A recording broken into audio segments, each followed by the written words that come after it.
Now, one, two, 3, 4, 5. One, two, 3, 4, 5.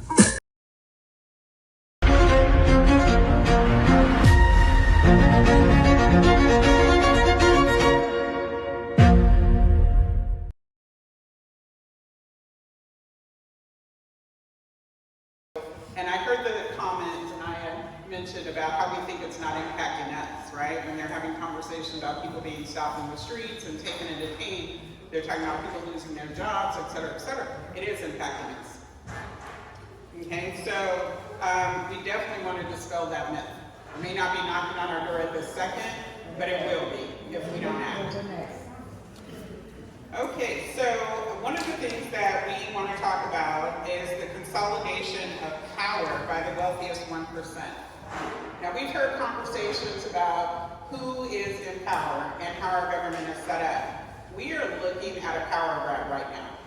Our country was set up that where we intentionally did not have royalty. And just a little bit of background, I teach political science, so if I get a little late, Cherie, stop me. Our country was set up so that we intentionally did not have royalty. And so it was supposed to be a system where it was founded on people working, right? And some of that work we know was not voluntary, was not equitable, et cetera, et cetera. But the intent has always been that it was one vote, one person, one voice, and that's how policies were made. Right now we're looking at a system where someone who wasn't even elected is basically running things. Okay? So even if we take out the fact of voter suppression, where they're saying 6 million votes across this country were not passed because of deliberate policies that were impacted in Black and brown communities. Even apparently married women, where we have voter ID laws, were being turned away because their birth certificate didn't match their name on their ID. And now we're hearing that these things are going to be expanded. Right now, this week, there was an executive order put in place that's going to require you to prove you are a citizen in order to vote, and one of those documents is a birth certificate. So how many people's names match the name on their birth certificate? Mine does, because I have issues. I'm not getting married. But for a lot of women, the name isn't the same. I'm sorry, I guess I misunderstood. You're saying that it cannot, even though you can marry, and you have, for example, my name is Melba Jackson, which is my name. Can you all hear her? No. Oh, boy. I asked for clarity because I wanted to make sure, as a married woman, my name is Melba Carter. However, on my birth certificate, it says Melba Jackson. Okay. So I just wanted to make sure that I understood that correctly. Yeah. Of course it does not. I don't have the same name. But in all ID that I have Melba Jackson Clark. Yes, unfortunately, your state-issued ID is not considered valid with these new guidelines that are trying to be pushed forward. Could you provide a marriage license? We'll find out. That's part of the conversation. Yeah, so if you have any questions, that's why we're on that index card, write it down. I'm going to be going around, and Jeremiah got a nice little black one that's totally I'm more of an interactive person. Sorry. But yes, that's actually the conversation. That's the conversation.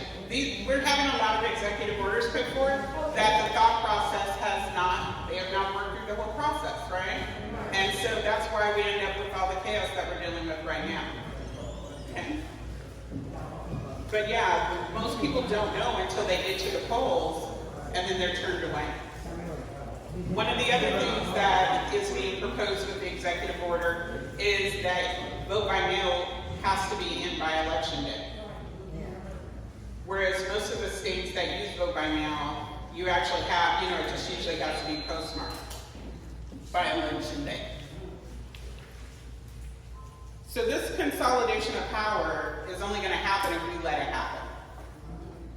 Okay? The tax cuts. How many of you have been following these proposed tax cuts? How many of you think a tariff is not going to hurt you? What's another word for tariff? Tax. Who's going to be paying for these tariffs? Everything from pencils, pens, liquor, eggs. Well, we don't get too many eggs shipped overseas. But the reality is that the conversation around this is like it's going to help us. It's not going to help us. If we have 25% tax on cars, right? Who's buying a car with a 25% increase? They're already talking about the sales going down since COVID, that people are holding on to cars longer. I'm one of them. I'm not an every 2-year person. So what happens when the sales drop? Who gets impacted? The ball, I just lost a lot of money in my account because the tariffs, we put $5 trillion, so people are protesting right now, they're losing their 401k, the stocks market has crashed, 500 trillion is gone. So she was mentioning. So she was mentioning the drop in the 401ks. How many of you have looked at your retirement? So the tariffs haven't even been enacted, but we're already seeing the impact. I lost money in my account. I got to take money out now. I'm losing money every day. Yeah, the people's accounts, your savings accounts that are investment related, And my investment, everything is dropping. 1,700 one day, 1,000 I'm losing money. I got to get it out. So when we're looking at the tax policies, these so-called tax cuts, they're not going to help us. They're not going to help us. This trickle-down economic theory has never worked. And the idea is that you give wealthy people more money, and then they're going to somehow, the benefits trickle down. Not a stream, a trickle, if you can picture the visual. But somewhere that trickle always ends up stopping well above most average households. No, it trickles up. Oh no, it floods up. It floods up, it's no trickle. Every time they've given us a so-called tax cut or rebate, it's been hundreds of dollars for us. Even under Bush, I think it was $300 that every person received. However, if your income was over a certain amount, and I think it was $125 at the time, those people got $46,000. So while we were happy with a $300 check, people who were earning over $100,000 got a $46,000 check. Wow. So these are not new things that are happening. Project 2025 has just been It's renewed. real big. It's big. These are policies that have been in place since the Reagan era. And by and large, we have just not been paying attention. And I mean we by the general public. We haven't been paying attention. And so what we need to do is we need to stop, and I'm guilty of it too because it is a lot, stop ignoring what's going on in the news, making sure that the information that we're getting is correct, and making sure that we're communicating to our friends and neighbors what's happening on the ground. I'm assuming most of you are what I call the neighborhood mayors. You're the people who your neighbors are going to come to when they want information. And so making sure that you're informed with that correct information is key. So how many of you have been paying attention to these confirmation hearings and who's being put in these bureaus and offices? How many of these people are even remotely qualified? No. They're loyal to him. They're loyal to him. It's all based on loyalty and making someone feel good. That's it. So when you have people who are incompetent running the government, what's going to happen? It's gonna fall. Yeah, we're going to see chaos. We're already seeing chaos. Humpty Dumpty had a good fall. A lot of the talking points have been absolutely ridiculous. Everyone was happy when they were talking about cleaning and draining the swamp, right? There's so much government waste, blah, blah, blah. Most of us, as we can see, and this is not limited to the black population, we need public goods. We can't afford to pay a bus system ourselves, right, for our kids to get back and forth to school. We can't afford to pay for somebody to come to our house and teach our kids.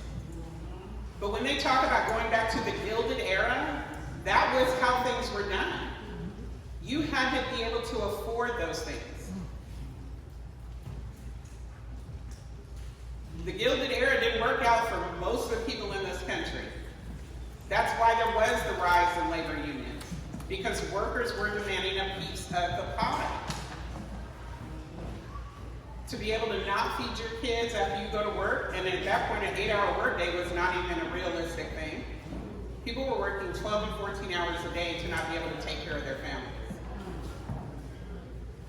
So it's really important for us to pay attention to what's going on and not roll over and let things just go and roll forward, because that's what they're hoping for, is that people are just going to be so disenchanted with everything going on that they just stop and just remove themselves from the system.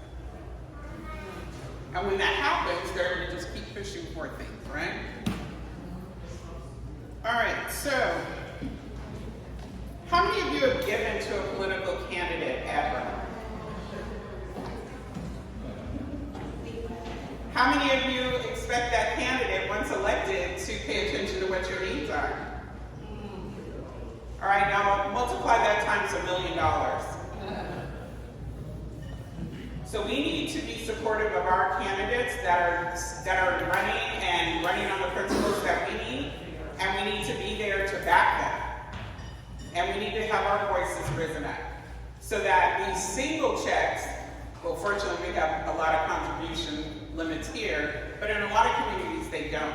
And when you hear the terms that people are buying elections, that's exactly what's happening. When you saw Musk handing out $1 million checks to voters, now I thought that was illegal, because there have been cases where people have been sued about even giving water or food to people in the lines voting. Or trying to have concerts where people show up with their I voted stickers. It's considered a payment. But it's okay now to give people $1 million check. So we need to be fighting against these things, because if we're going to try to match dollar for dollar, we're not going to make it, right? But we have feet, we've got people power. No matter how much corporations are putting in, they still can't go vote. So they're dependent on this information to the community to make people think that it was better to put people in who don't know what they're doing. Or to elect a rapist. And so these are the things that we have to make sure we are continuously educating our people about. So when we talk about the right-wing agenda, I'm sorry, Jeremiah, who can tell me one of the big points that we need to be watching out for? He walked out. Go ahead, talk.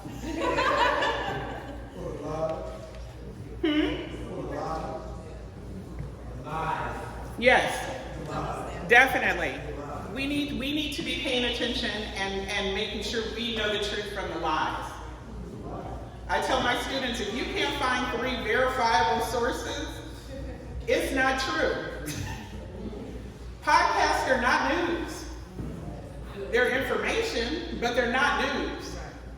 And even some of our news sources, how many of you know Fox News is not even a news station anymore? They removed that from their description. They're now considered entertainment. Because of the lack of accuracy in their reporting. Now in California, and in LA especially, we're in a bubble. We don't get all the crazy commercials.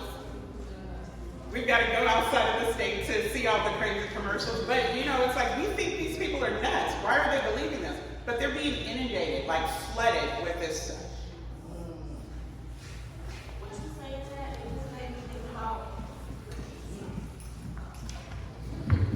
When he's just saying that, it made me think about Donald Trump when he said that Fox News was fake news back in the day. So it's like very difficult, I would say, for me to not trust him, being that he is in power and that our lives are kind of like in his hand, even if he's Elon Musk's puppet. So how would you say that we consider the somewhat like the good fight when we have mixed messages and we really don't know what's going on? How many of you feel the same way? It's hard to figure out what's the truth and what's not. You're not alone. And we are in a bubble. Like I said, we don't even see half of the craziness. But here's one of the things I tell people. If you see something and it's being sponsored by someone you know does not have your best interest at heart, I use the California rate control measures. California Apartment Association, not your friend. Insurance, the insurance packs, not your friends. So I look at the source. Who's paying to get this information out? And I think, are they looking out for me? Or are they going to be looking out for the bottom line? Okay? You're right. Okay. Any other things we need to be concerned about?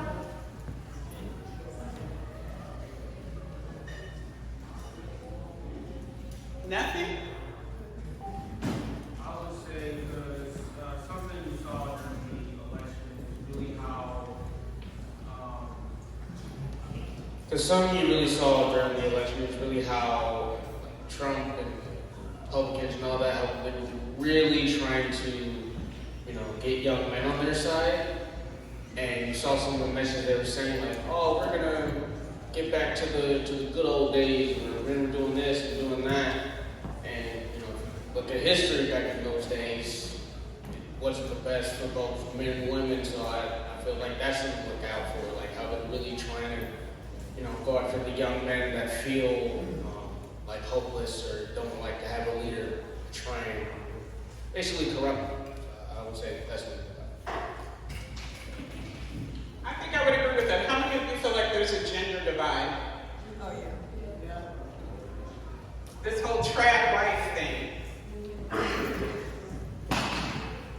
How can you be a trad wife and you have to work? Well, Right? We've got a lot of conflicting messages. But like he said, they're going after younger men. They're going after younger men with this, "you've been displaced." I think I saw, someone can correct me, almost 30% of black men voted for Trump. No, not that. What was the percentage? It was the most it's ever been. It was around 12 to 13%. National? Yeah. Because black people voted 82% for Kamala, and black men voted over 77%. Okay. I'll go with that. Because there's an effort to try to blame black men because somehow or another we didn't show up enough, we were misled or whatever. But there's been this effort to try internally to try to blame us for, not supporting black men. Okay. I'll go do my search. Hispanics voted for Trump as well. That much. Yeah. Oh yeah. There were definitely. It's a divide and conquer. Well, they end up voting against themselves because they hauled them out. Yes, it has definitely been a divide and conquer, and it's working. It's working. I work with someone on one of my coalition groups. She is Mexican. Her sister voted for Trump. Their parents are undocumented. And the reasoning behind it was, well, they're not talking about them. They're talking about criminals. And that's what we keep hearing over and over again, right? Is that it's focusing on criminals. But the reality is undocumented in their mind is criminal behavior. But we're even seeing documented people being deported without due process. They're sending them to places where they didn't even come from. You can be Mexican and go to El Salvador. Yeah. And so she was saying that people were being sent back to, or sent to countries that they didn't even come from. And I don't know how many of you are familiar, but it's literally, you're just dropped off at a place.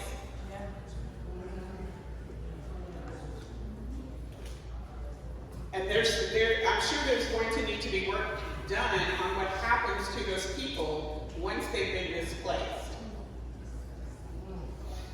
they're fighting to bring someone back to Maryland Yeah. who should have been deported. That's one person out of all the people.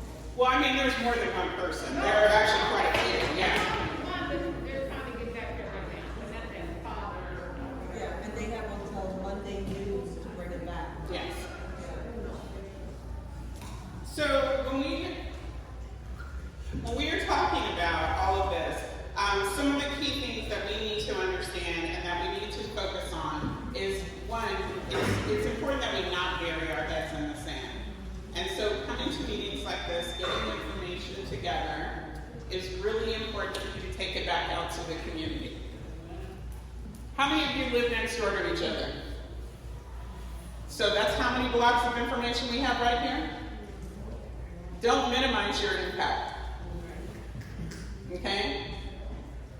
Every person you speak to, hopefully we get the information right, they get the information right, so that we can start dispelling some of these misconceptions and just blatantly wrong information that's being spread through our community. Okay? All right, I'm going to end early.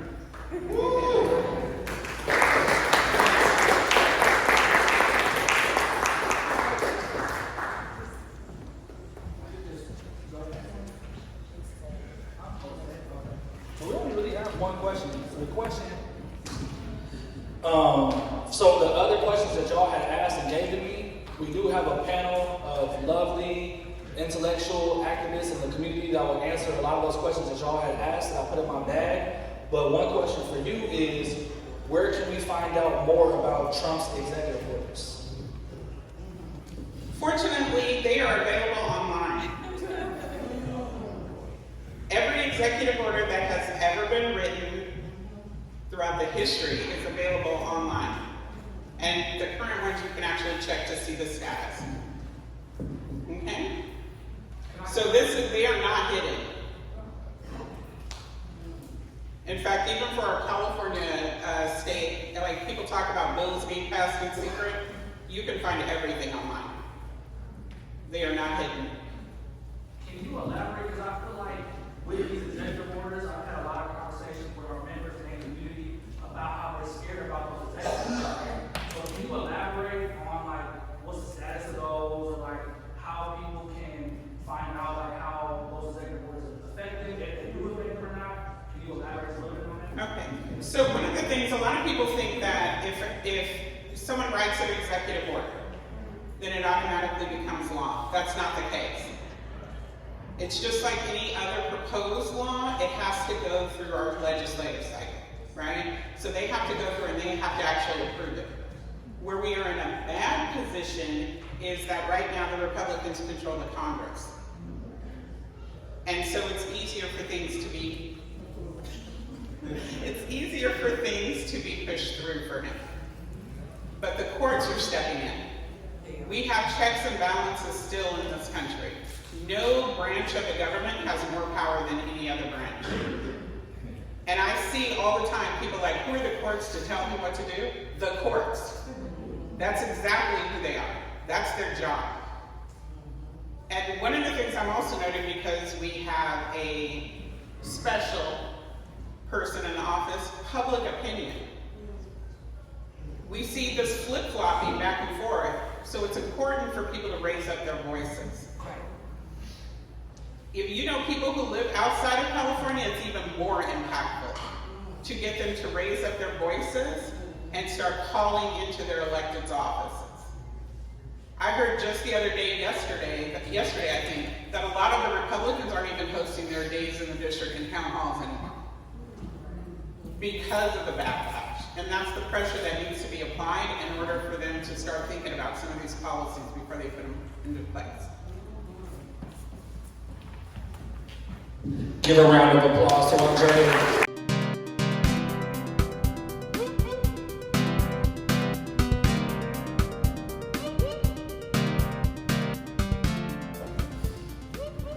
I am, with the conversations that, before I get started, I'm just going to give a little plug. I'm old enough to recognize and remember what overt racism was like. I grew up from the South. I'm 63. I was 17 years old before I actually was socialized with white people. This lifetime, was 17. I grew up in a community where there was no other people but black people. All the schools, all the businesses, all the stores. There were one place you could see a white person in our community was maybe in a medical clinic you would see a doctor. Everything in the community was black, everything. But I'm a firm believer in these discussions that we're having. If you're doing any kind of planning, you need to look at the past, the present, and the future before you move. Everything for the past is not bad. And we need to take some lessons. One of the things that I like about that time, integration wasn't necessarily our friend. The black community was more cohesive when segregation was in place. We took pride in how we did business with one another and how we treated one another. I'm hoping that this time will bring us back together in a way and force us to have to work together again and really be mindful of how we treat each other and treat each other with that level of integrity. There was no such thing as homelessness as a youngster. As much homeless as we have today, and we're the largest population, there was no such thing as homeless. I'm a boomer. That's enough for me, my soapbox. As Jeremiah said, I'm Ted Booker. I'm a member leader of the Political Education Committee. And I just want to be able to share a little bit about the state of, to continue conversations around the federal budget cuts and its impact on workers. Of course, we all know that this is not something new. Black people have always been an afterthought when it comes to equity and/or equality. The underlying issue here is that white people have always had an unfair advantage. And right now, they're being outnumbered and they're losing their advantage. They're scared about retribution. Based on current affairs, we need to know how our daily lives are being affected. We all know that this country was established and is still driven by racist policies. The underlying question is, what's the relationship between white supremacy and capitalism? The capitalism that really runs this country. Capitalism and white supremacy are intertwined because the accumulation and protection of wealth in capitalist systems historically favor white elites while exploiting and marginalizing racialized groups. For example, the racial wealth gap. Centuries of racial discrimination, which include the slavery, Jim Crow era, redlining, have created vast disparities in wealth. Labor exploitation. Capitalism thrives on cheap labor, subjecting us to lower wages, exploitive working conditions, and fewer labor protections. Privatizing of public goods.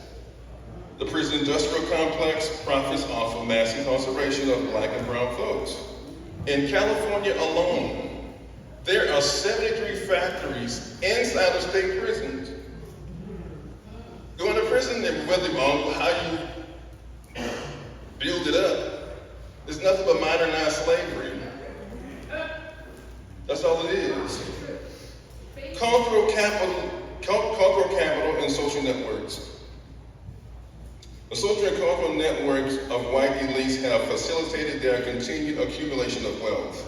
These networks often provide exclusive access to information, resources, and opportunities that marginalized groups do not receive, perpetuating socioeconomic disparities. Look at a perfect example of this is how the social service system works here in LA alone. Money is given to need and problems. You can't get money for West LA and Beverly Hills. You got to come to South LA where the issues are and get the money, because money is given to need. And so, if we're the one with the need, but everyone that's discussing and have the power don't look like us, that's a disparity. There are three areas of concern: our daily life, our work life, in education. When you look at the past and the future, these are things that looks at the past. When you look at Reconstruction era, Jim Crow era, Civil Rights Movement, those are all difficult times for us. And they had that backlash. So a perfect example of the past, in terms of what happens to us and how we consider at different times during the Great Depression. When the stock market crashed and the banks lost, well, banks wouldn't take our money. Because banks didn't take our money when everything crashed, that didn't affect us. Our money was way back when folks used to hide money in the house and all kind of places, but we weren't affected by that. We need to be vigilant and mindful about what's going on now and pay attention to things, but when it comes to these protections or these affirmative action or DEI policies, it's other groups that have benefited more than from us. We're the last person on the list. And so we're not affected as more than other groups. Daily life, having limited access to quality housing, health care, public services based on segregational policies, housing discrimination persists with practices like redlining, mortgage denial, limited access to home ownership, work life. Work environment was and still is as hostile for Black workers due to systemic racism leading to limited job security and economic advancement. For example, Black women are some of the most educated women on the planet, but they have limited access to jobs and career opportunities and advancement. Education, opportunities being severely limited to Black people, limiting access to grant and student loans, which provides access to training and career opportunities. Disparities in school funding continue, with predominantly Black schools receiving less financial support, which impacts education and resources and opportunity. What are some continued challenges? Current legislation and policies. Continued efforts to suppress voting rights are still going on. Changes to affirmative action policies and cuts to social services continue to impact Black peoples and families. Ongoing discrimination, implicit bias, and systemic racism persist in various sectors, including employment, education, healthcare, and the criminal justice system, affecting the daily lives. So ideally, what you really want to be concerned and pay attention to is just those immediate things that's going to be affecting you.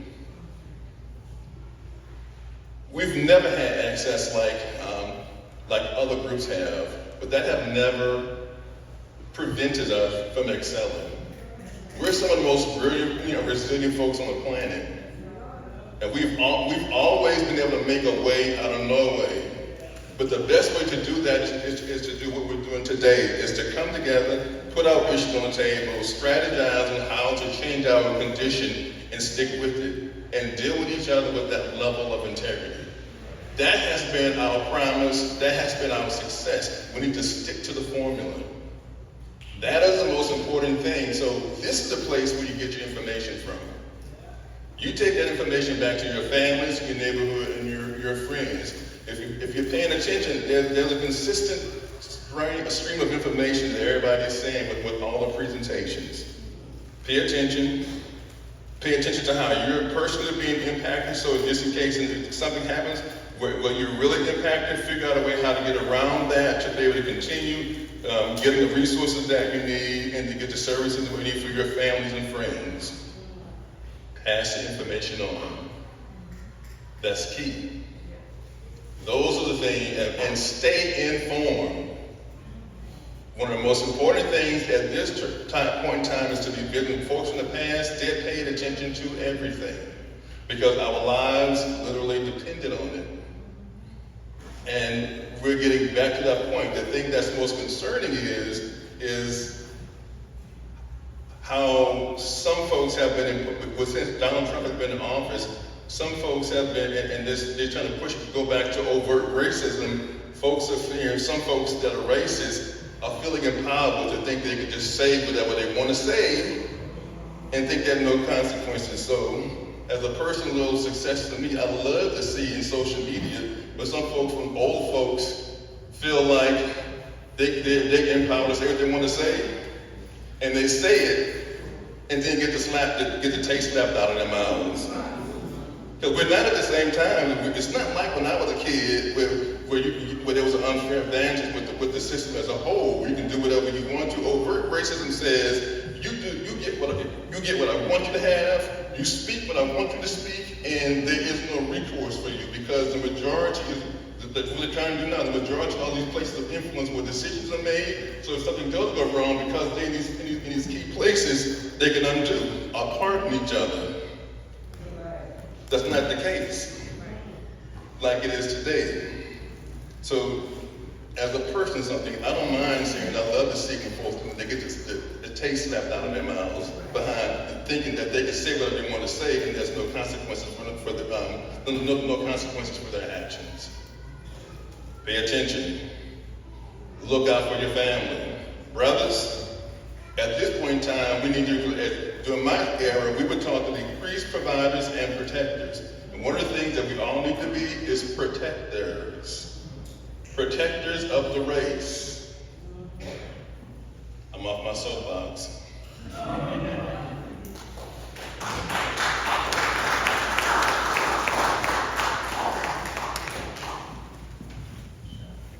Now I'd like to pass it over to Junior Smith.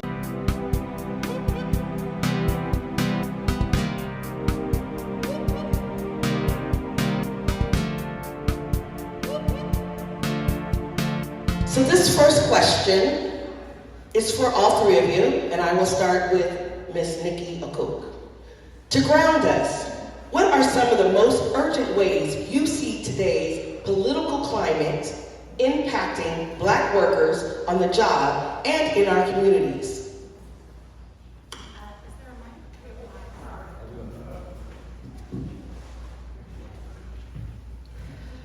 There's probably so much that I can say on. Thank you, by the way, for having us here today for this discussion. It's already been incredibly illuminating. And I'll try not to take up too much time because I think both of my fellow panelists here are going to have quite a bit to say about this.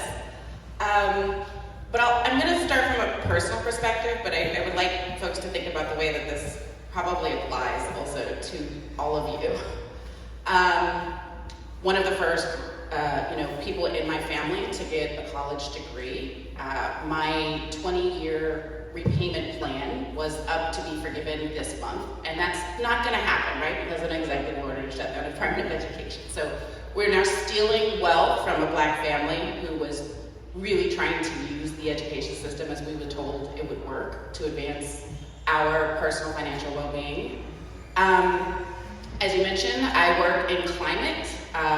We had hundreds of millions of dollars of funding available through some Biden-era programs, including the Inflation Reduction Act. Every single one of those programs that we administer had mandates written into them that these projects, these multi-million, sometimes billion-dollar projects, were going to be happening in communities of color, and they also needed to benefit communities of color, and they needed to employ communities of color. As of, yesterday when I was at work, more than $100 million worth of that funding is still seized. The funding will not be released to us to continue with these projects that have been now in planning for years. My husband is a state worker. He works for the Department of Agriculture. There's tons of rollbacks happening there. He's one of the only Black employees there. Many of the other Black employees were some of the first to be dismissed. However, though, because we have a strong union in that particular sector, we have some strength and collective power to protect those jobs. So across the spectrum, right, these executive orders coming down, stealing wealth directly from us, taking away some of the projects and the funding that we, advocated so strongly for. And then one sort of beacon of light was pulled out where, my husband in a unionized state job is able to hold on to his work, was able to even get it, considering that he has, he's been impacted by the incarceration system, right? He also had years of his life stolen from him to work for free for the state fighting wildfires. So I look at all of these pieces coming together, and no part of my story is particularly unique, right? I think that this is probably happening across the board to families across the country. And so I would just invite us, when we think about this administration and the people that are in power, very often we hear the phrase, like the Nazis, right? It's a fascist regime. And that's one way to think about it, certainly. But I think when we think about Nazis, we think about an ideology. But if we were to think about them more like plantation owners, then we can see the economic motivation, right? These corporate overlords, we'll call them, they want, like the plantation owners, they want to be able to treat their workers any way they can. They do not want to be regulated by the government, right? That is the whole point underpinning a lot of what they're doing here. Just like plantation owners, they don't want the government interfering in the way they run their business. And therefore, they will literally take over the government and try to divide the union and go to war to make sure that they don't have the government telling them how they can run their business and treat their workers. So if you frame it like that, and you think about the fact that they have this very specific motivation, everything else they do makes so much sense, right? Deregulation, states' rights, executive orders, defunding programs, so that they don't have to abide by any rules when it comes to how they treat us. Sorry.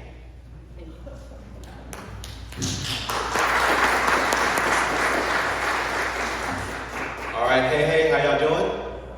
We're good, all right. So when it comes to everything that's going on politically, right? One thing that we have to remember is that the federal government, the public sector, is the largest employer of black people, point blank period.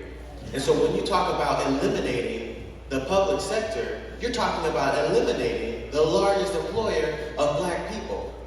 And I want to make sure that we are very clear about what this administration's goals are. You see, when they went, y'all remember when the plane crash happened in DC, right? And at a time when we were supposed to be coming together as a nation, right? Trump blamed the crash on DEI. He blamed it on DEI, right? And for me, that's code for blaming it on black people. And the reason that they're trying to do this is because we have a system in place that actually makes things more fair.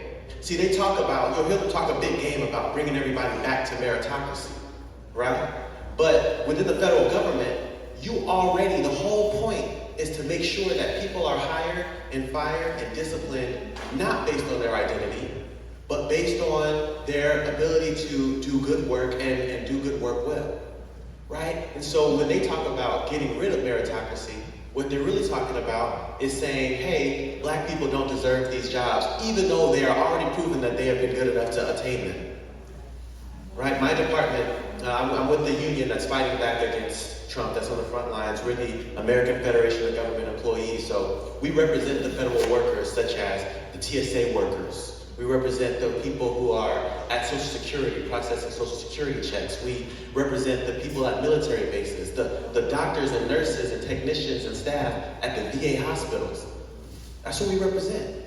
And that's who this administration are trying to eliminate. And we fight against discrimination all the time.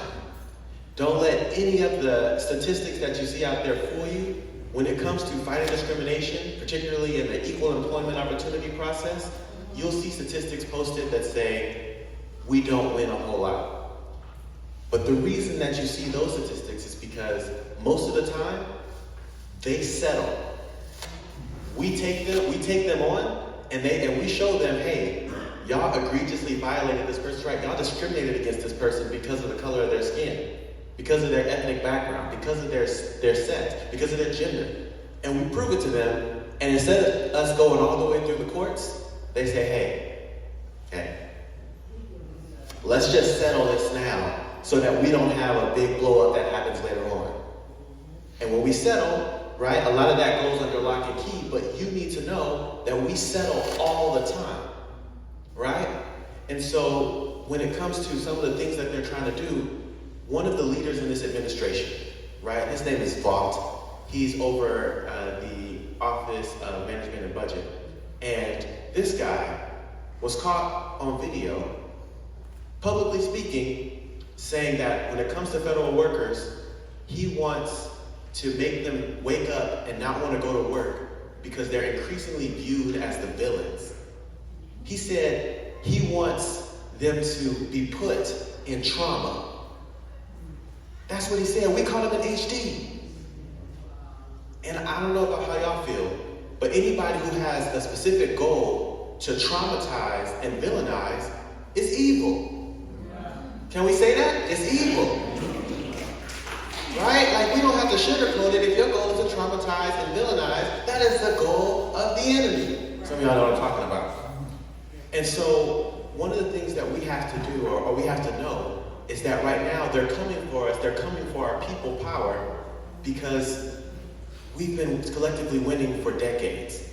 So as we continue to struggle, as we continue to fight back against this administration, things are changing. Our resolve is working, but it's something that has to be persistent over time. We can't say, hey, it's been 3 months, let's stop now. This has got to be 4 long years, not for us, but for Donald J. Trump.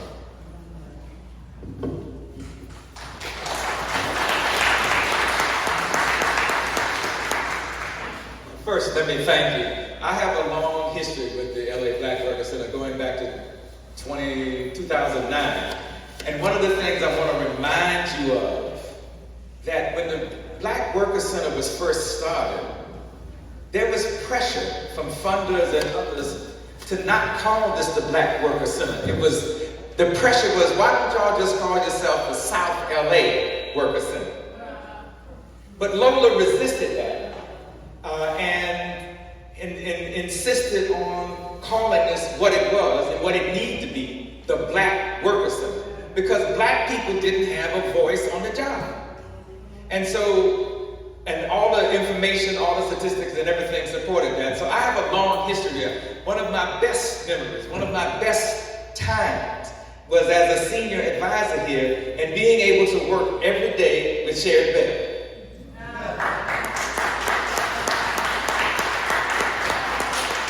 So I want to, first of all, acknowledge and congratulate you. And Lanita, I just saw Lanita here. We worked together to take an idea and concept that Black workers needed not only to be heard, seen, and understood, but accepted in the workforce. Because we were purposely, deliberately, and methodically excluded. And without the same approach to purposely, deliberately, and methodically include us, we would never be considered. And so your presence here, your activities here, your successes here is a result of a vision that Black workers needed a voice in this community about our employment and a voice on our jobs. So you all have done great. It's very, and I'm always pleased when people ask me to come back.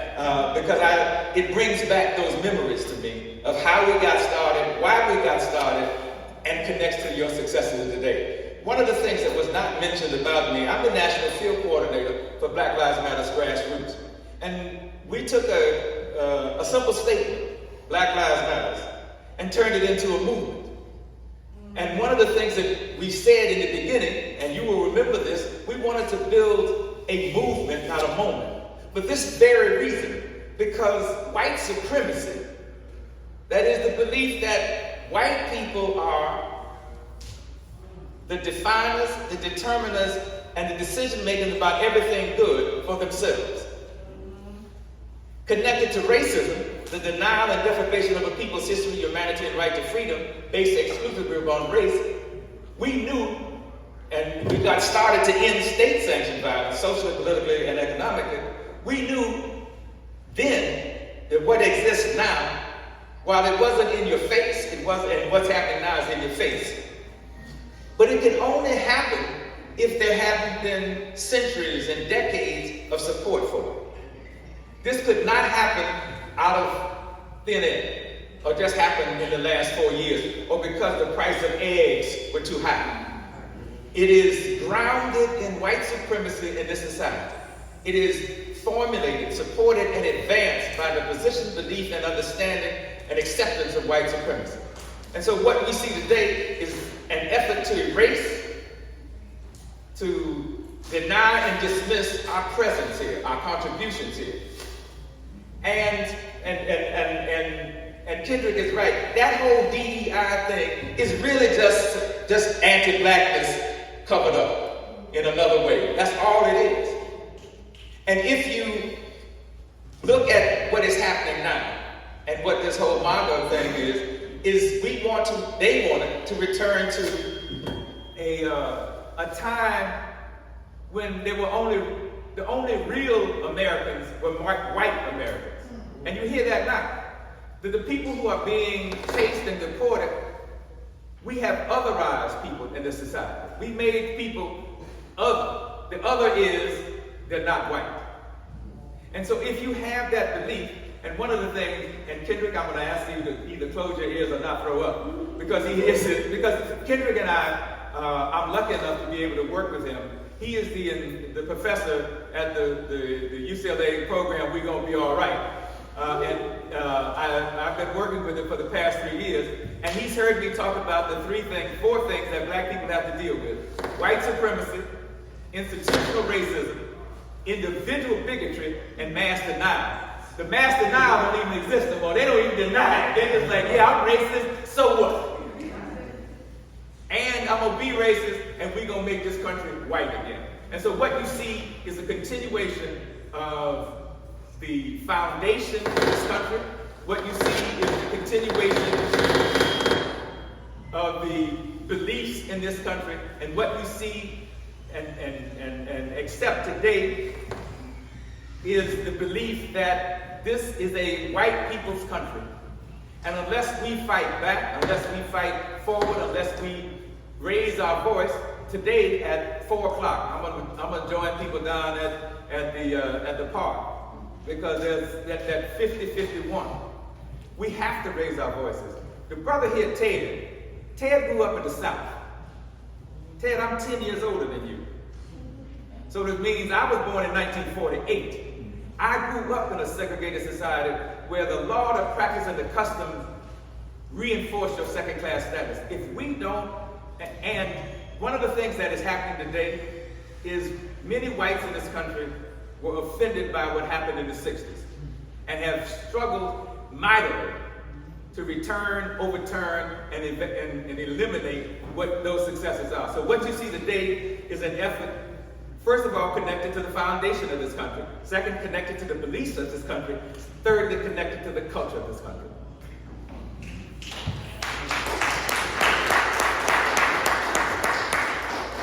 I was fired up before I got here this morning, but now listening to our panelists, I am so inspired. I am so inspired. I hope you guys leave here inspired and ready. So, if you have any questions for the panelists, just raise your hand. Someone will come to you and you can write your questions down. So, we're going to get to it. Mr. Roberson, what role do labor unions and community organizations play in protecting black workers from the immediate and long-term effects of these federal layoffs? Great question. So, a couple of things. So one, we got to continue to fight. No matter how politically hard it is, we have to continue to fight for DEI, diversity, equity, and inclusion. And that means educating people on what it is, right? DEI, I like to always give the example of an employer, let's say the government, and they always say, hey, we're going to go ahead and send a recruiter, a job recruiter, out to this university down the street. Now that university down the street is predominantly white, right?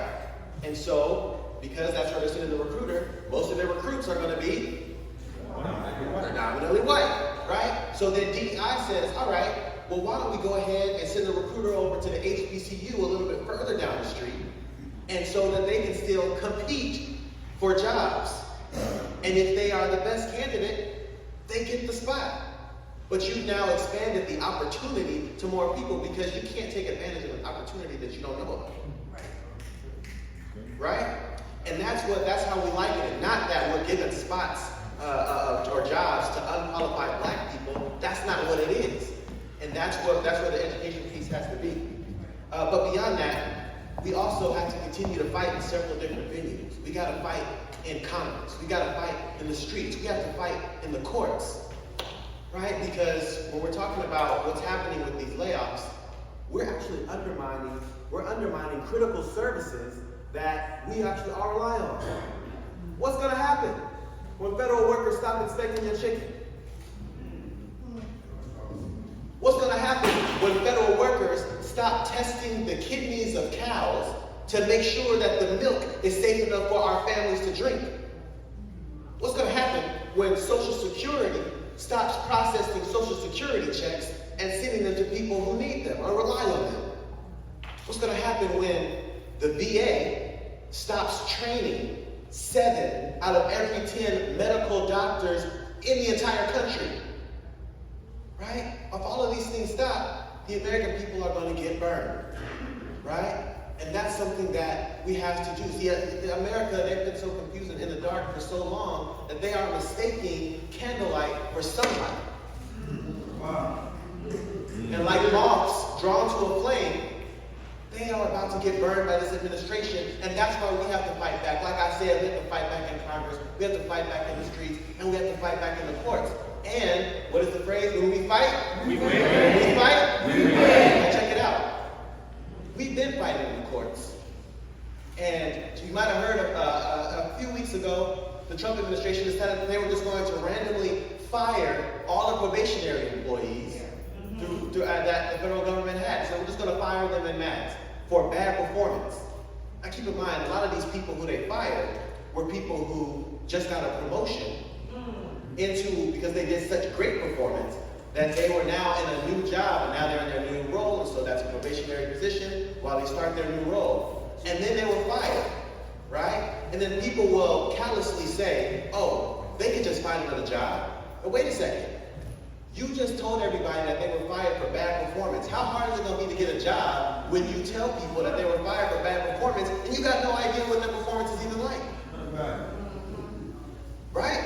You got to call your last employer. Your employer's going to say, yeah, they were fired for bad performance. Are you going to get hired? No. Right? So those are a problem. So we challenged them in the courts, and a couple of weeks ago, we actually were able to get tens of thousands of people reinstated into their jobs so that they can continue working for the United States of America.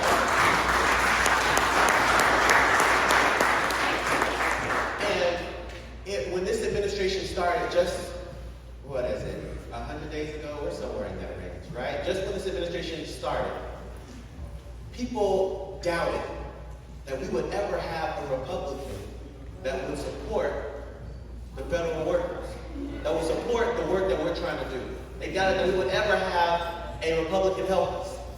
But I can tell you, just this week, you saw that Trump decided to put an executive order down that would just take away the federal workers union. Said, oh, we're going to make an executive order. The union is beating us in court. We're going to just go ahead and try to fight the union directly and undercut them.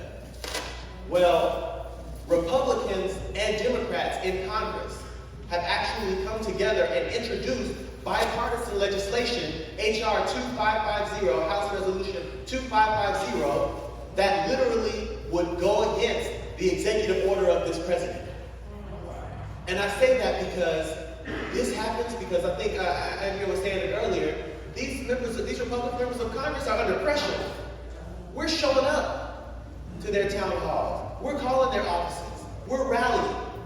The public opinion is shifting to our side, but we have to keep it going because it's starting to work. People wonder whether or not these rallies and protests are effective. They are. And the proof is that we now have Republicans, that the fracture is happening. And we got to make sure that we keep it. This next question is for Akili. In this moment, what role does political education play in helping Black workers understand and resist anti-worker, anti-Black policies? Well, first, political education prepares you for and informs you and how to deal with disinformation and misinformation. Because it's like inoculation. It's like getting a shot before the disease. However, if the federal government is gutted, and we can see what's happening now with measles, if we don't have, federal health and all those cutbacks, then we won't get the inoculation. But political education is like inoculation. It prepares you for how to deal with disinformation and misinformation in lies. One of the best parts about the Black Worker Center was the first thing we had to take on was this belief and stereotype that Black men don't want to work. that y'all need to just put up your pants and stop smoking that weed. And it was connected to this myth, lie, that I can't find no black workers. I'll hire them, but I can't find them because they don't want to work. And worse, we then started repeating that. And so one of the first things that the Black Worker Center did through political education and through the Ready to Work program was say, first, that's a lie. Second, we can prove it. Thirdly, here's what we're doing to correct it. And so that's what political education does. That's why your presence here is important.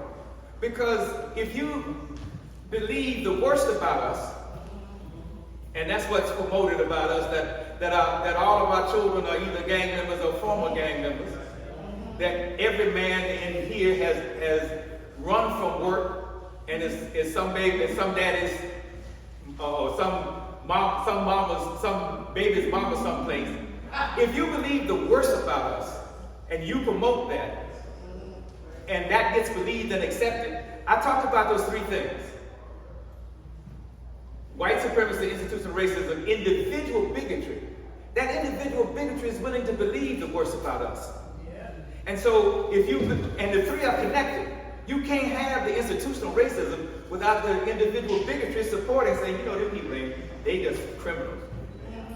Without that, connecting that to white supremacy. So what political education does is, one, it informs us. Two, it prepares us. And three, it allows us to take action.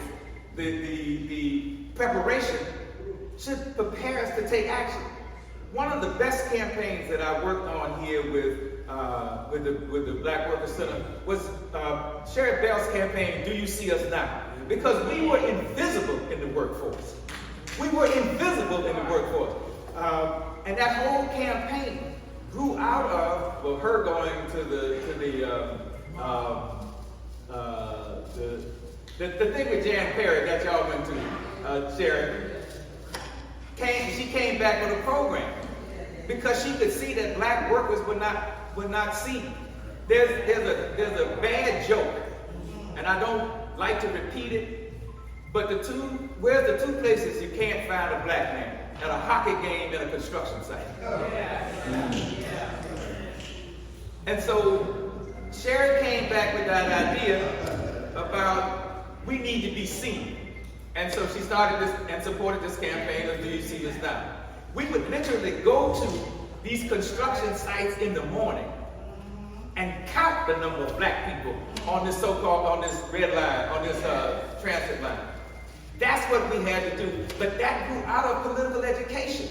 That grew out of, first, us coming together. Two, sharing information and data. Three, saying, based upon this information and data, we got to take this action. But it grew out of political education.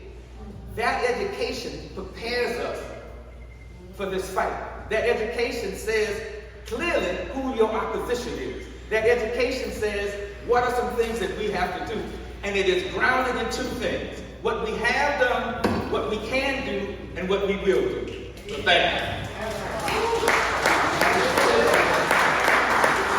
This is our last question before we have the questions and answers segment. And each panelist, we would like for you to answer. And if you can just make it short and sweet, with just maybe a minute of response, that would be great so we can proceed with the program. So the question is, what does solidarity look like across sectors? Public, private, union, gig economy, when it comes to building a black worker-led movement? I would like for Nikki to go first, please. Thanks. I know you said keep it short and sweet. Of course, I have another personal anecdote. My husband and I started a recycling business, which we ran for about a decade out of Compton. And we made sure to hire black folks. That was very important to us. Now, unfortunately, the company actually went down in the midst of the last Trump administration, and it was exactly what someone else up here was talking about, which was how emboldened they feel. My customers were primarily white male-owned trucking companies, and once Trump made them feel emboldened enough to talk crazy to me, my customers started falling off very consistently. Now I tell this story because when the question that you had, and say like, what does solidarity look like, right? Like, we made a commitment to support Black workers. We made a commitment to unionize. And I'm at least very proud to say that of those 20 guys that worked with us for, 8 to 10 years each at the warehouse, while we couldn't keep their jobs going, they each left our company and went to work in other sectors of the industry with exactly the knowledge that Baba Akili was talking about. That their lives mattered, that their dignity mattered, that their work counted. They knew how to unionize, right? They had those union connections, they had solidarity amongst themselves, and I hope they went and unionized a bunch of other trucking companies and shops down in Compton. But I mean, that's, so this is one example of like how you can use sort of a practical application to make solidarity happen, and then try to use organizing and political education to infiltrate other workplaces. But the main thing that I would like to add, and I'm pretty sure my colleague here is going to add to that, which is it's just unionize everywhere. When we were in the process of unionizing, a lot of Black folks felt some kind of way about unions, right? Unions in the past have sometimes been racist. But I will say, in moments like these, our collective power is our only power, right? Because as individuals, we don't feel empowered to speak up as the one Black person on the job. I mean, I know I don't. I'm not in a unionized workplace, right? And I'm the first Black woman that they ever hired at my organization. And we manage $2 billion worth of public funds. Like, that should be scary to you, that organization manages that amount of money, public money, and has no one who looks like you up there. But it's difficult for me to speak out because I don't have a union, I don't have collective power. So anywhere that we can build that collective power, anywhere that we can unionize, anywhere that you can encourage your kids, your colleagues, your friends, the places that you shop and work to unionize is where we have the power to advocate for ourselves. But you know that.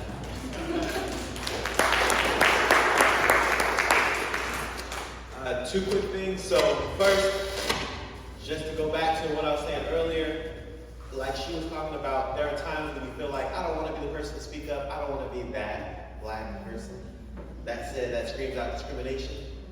But you always gotta be, because discrimination is alive and well. And I told y'all, the statistics that they publish don't always support it because we are handling stuff in the settlement phase.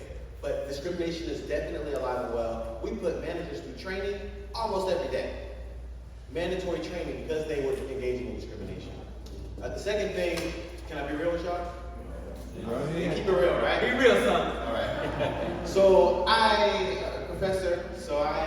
will get my students and I'll ask them, I'll say, hey, we'll have like smaller groups and I'll go talk to all the groups and I'll say, hey, where do you get your news from? What do they say? Social media, TikTok, stuff like that. Where do you get your news from? And I ask them, I say, okay, you get your news from social media. Well, how do you verify that what you see on social media is accurate? You know what they say? They do. They say, we look at the comments. Now that might sound wild, but that is what they are doing. They're teaching us something.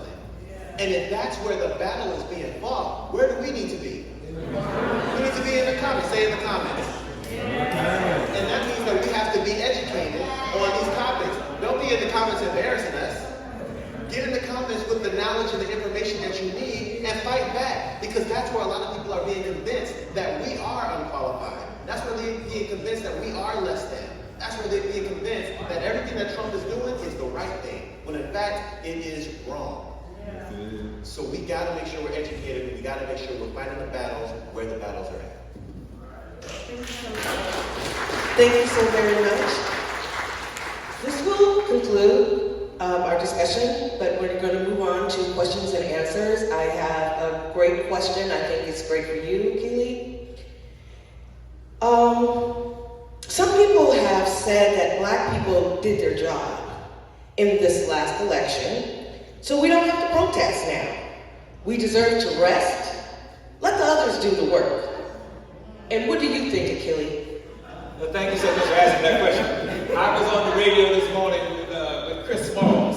And Chris Smalls, who is a brother who started a union for Amazon workers. And one of the things we were talking about, I was on with Dr. Melina Abdullah at And one of the things we were talking about is that clearly is a ploy. Because every movement in the past, at least 60 years, but around the world, has modeled themselves after the civil rights movement and human rights movement. They use our songs. They use our marches and chants. And so we have been at the forefront of making real change. Now, fighting for it and sustaining it is something we're doing now, but we've always been at the forefront. And so to accept this notion that somehow or another we shouldn't be at the forefront means that not only will we be ignored, left out, and dismissed, it means that we will ultimately, the punishment for not being there will be worse. You talked about solidarity. Yesterday marked the commemoration of Dr. Martin Luther King's sacrifice. And one of the things I talked about and I was asked about at another panel discussion was this notion of solidarity. About 40 years ago, I asked myself two questions. What's at stake and what happens if I don't show up? If I could answer the first question, that is, what's at stake, and I answered that question, my freedom, our freedom, then I showed up. And so sometimes, all we can do is show up.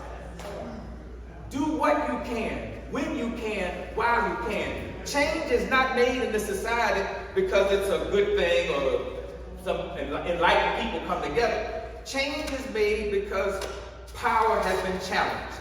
And once you challenge power, that's a confrontation. And once you confront, you got to disrupt. Change has not, and you can look through the annals of progress in this society. Women didn't get the right to vote because men thought it was a good thing. They challenged, confronted, and disrupted. The human rights movement that Malcolm led and Martin Luther King led was not, they challenged, confronted, and disrupted.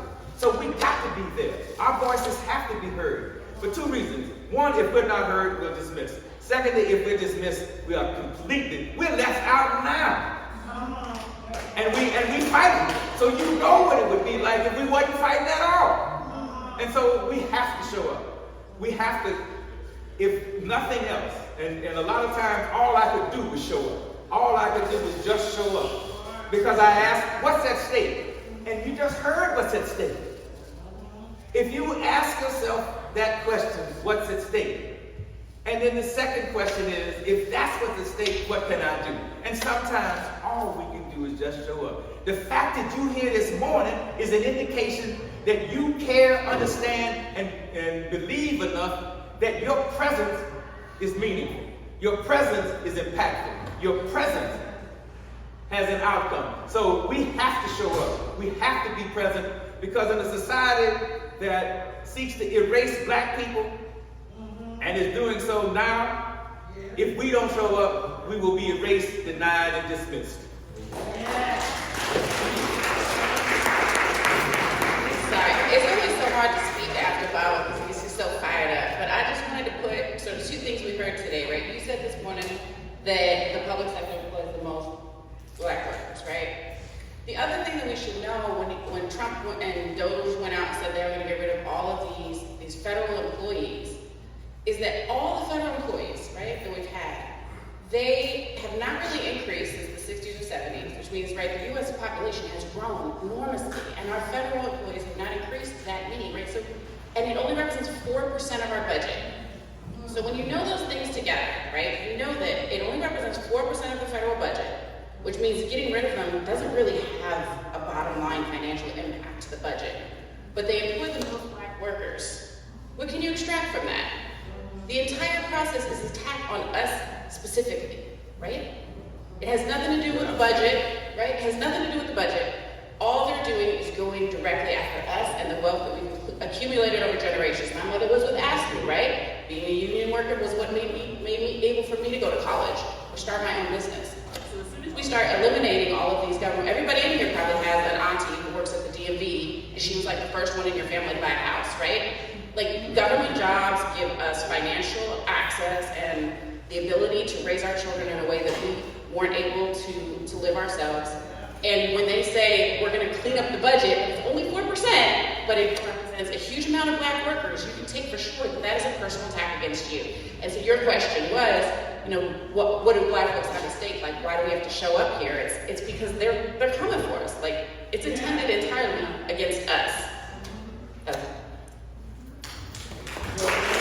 Again, I want to thank you all for your wonderful responses and your wonderful questions. Usually when I would moderate a show, I would love to shake everyone's hand on the panel, but I'm not. I give you 3 fist pumps in the air for these panelists. And you guys gave a lot of great questions, but unfortunately we couldn't get to them all. So we hope to see you at our next event. I hope to meet some new members because we need to continue this dialogue. We need to share this. We need to have creative spaces and opportunities to have this dialogue, to meet and greet with leaders in our community. One more time for our panelists. And it's my pleasure to pass it over to Political Education Member Khalil to lead a guided discussion on key takeaways and personal reflections. And thank you again.